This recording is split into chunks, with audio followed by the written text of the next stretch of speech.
So we're here in the middle of March Madness, aren't we? Woo! It's my favorite time of year.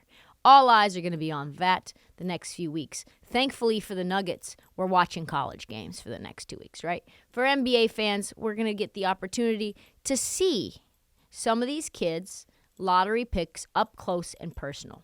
So I thought maybe I would showcase some of those players, who they are, which teams they play for, maybe where they're slotted, what I like about them, pros, cons, all that. Let's start with the number one college player in the country, Brandon Miller. He's been the belle of the ball since minute one.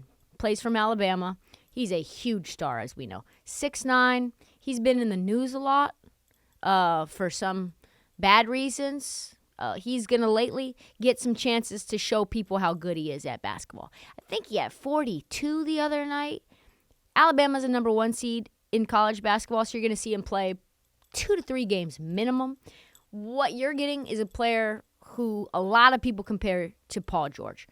He's, like I said, 6'9", very hard to guard, 40% from three. He can fill it up. I saw him live, but I discovered, and other scouts confirmed, he does not get a lot of separation. His first step, not very quick. He's very difficult to get past. It's very difficult for him to get past even slower defenders. Lacks quickness, lacks hip mobility, lacks explosiveness. Can't score at all 3 levels. And if you can strap him, he gets taken out of the game very easily from a mental perspective. But here's the thing. Here's the interesting thing. Scoot Henderson from the G League Ignite was just shut down for the rest of the season because he's been boo-boo. And nobody wants him to fall any further. And a lot of people are pointing out that Scoot is now not the number 2 overall consensus pick. Brandon Miller might be. Woo! So if Brandon Miller plays well in this tournament, you're going to see him become the staple number 2, like Chet Holmgren was for the OKC Thunder. This NCAA tournament is going to be a huge opportunity for him to solidify his hold as the backup to Victor Wembanyama. It's there. It's there for him. He can fill it up. He can score. He's going to be a game changer for Alabama. Next up is Jarris Walker from Houston. People have been following this kid since he was in 7th grade. That's how special he is. He's 6'8". He has a 7'2" wingspan. He has great court vision. He's an above-average passer for that size, but he's very strong. Great rebounder. Not super fluid. A little stiff. And really a major reason that Houston is a favorite to win it all. There's a lot of players that people want to watch for Houston. Sasser as well, which we'll talk about in a bit. The Athletic has him as a top 5 pick going to Orlando, which would be really interesting. And now he has a reason to ball out. Next up is Grady Dick out of Kansas. A lot of comparisons to Larry Bird. Don't want to say it, but there is. Jeff Goodman thinks Grady Dick is a lottery pick who can go as high as 10. If you watch Kansas games, you'll see why. A lot of other people compare him to a faster Reggie Bullock. He's 6'8". He can create his own shot. But if he can find guards that can get him open, he's going to be able to really, really elevate his game in the NBA where there's a lot more spacing. Very smooth three-point shooter, 40% from three. And he is a big reason as a freshman that Kansas is a favorite to win it all as well. I love watching Grady Dick. You're going to be able to see him for 3-4 games, maybe more this year. Very fun player. A lot of people like them to go to the Final Four, so that should be good. Up next is Jalen Hood-Schifino out of Indiana. I like this kid a lot. 6'6".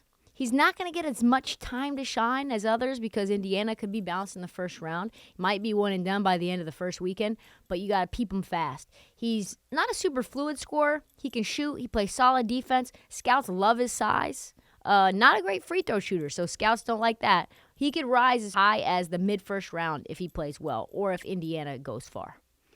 Another player who's getting a little love, especially late in the season, is Dariq Whitehead from Duke. He's another guard, 6'4", with a 6'9" wingspan. Started the season injured. Now that he's healthy, that's pretty much why Duke is playing well.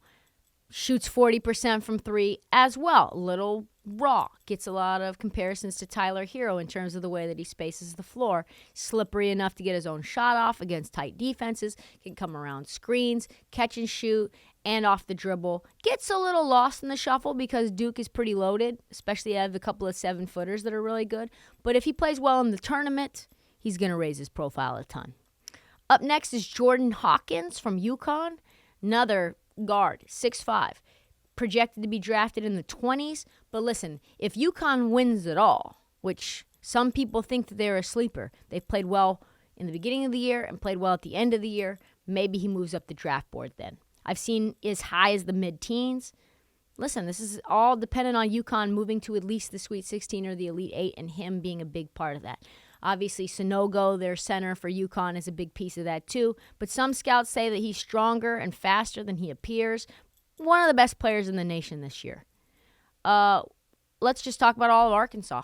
It's pretty much the entire team on draft boards. Ricky Council, Anthony Black, Nick Smith Jr. They're all right there in the top 20. No joke. So Arkansas better do well in this tournament for them to not fall off the cliff. 3 future NBA players on one squad. People think that this team's going to underperform because the end of the season hasn't been great. Nick Smith has been highly touted for the last 4 years. Was injured in the beginning of the year and now is back. 6'5". He's projected as high as 7 in some mocks. A year or two ago, he was a consensus top 3 player. He's been banged up, but when he's out there, he can get you buckets, right? Great court vision, can go left, can go right. A lot of comparisons to Jamal Crawford. Doesn't get to the rim enough. Some people think he's a little skinny. 10 to 15 pounds of muscle will help him because he can get bodied, especially if he can get bodied in the college game. He can certainly get bodied in the pro game. Ricky Council IV is 6'6". He is really good in transition. So-so, half-court player. Shot needs a little bit of work, but he's very athletic. Good defender. Can guard 1 through 3. Projected mid to low first round. So I've seen him in the 18s. I've seen him in the 20s. And then finally, the other lottery pick is Anthony Black. 6'7", point forward. Whew. Oh, man, he has a great shot. He can defend too. A little too unselfish, but that's why he works at Arkansas, where shots are at a premium, right? There's a bunch of guys who are supposed to fill it up and a bunch of guys who are all trying to go into the next level. He's taller, more athletic than Scoot, more athletic than Amen Thompson, who are the only players at his position slotted ahead of him. So watch every Arkansas game this year because there's no guarantee they'll make it out of the first weekend. Up next is Keontae Johnson out of Kansas State. Man, he transferred from Florida to K-State, and he has lit it up. 6'6" wing. He missed all of last year due to health issues, but he's projected as maybe a lottery player. He can guard 1 through 4 with ease. He's super athletic. He can shoot the 3. And K-State is a sleeper to go to the Final Four. They are a really, really fun team. If they go on a run and he gets back into the spotlight, even as an older prospect, I think he will improve his draft status. A great way to really scout for the NBA draft is to watch March Madness, kind of like Chet performed last year. Some of these other players come out of nowhere. So keep an eye on that.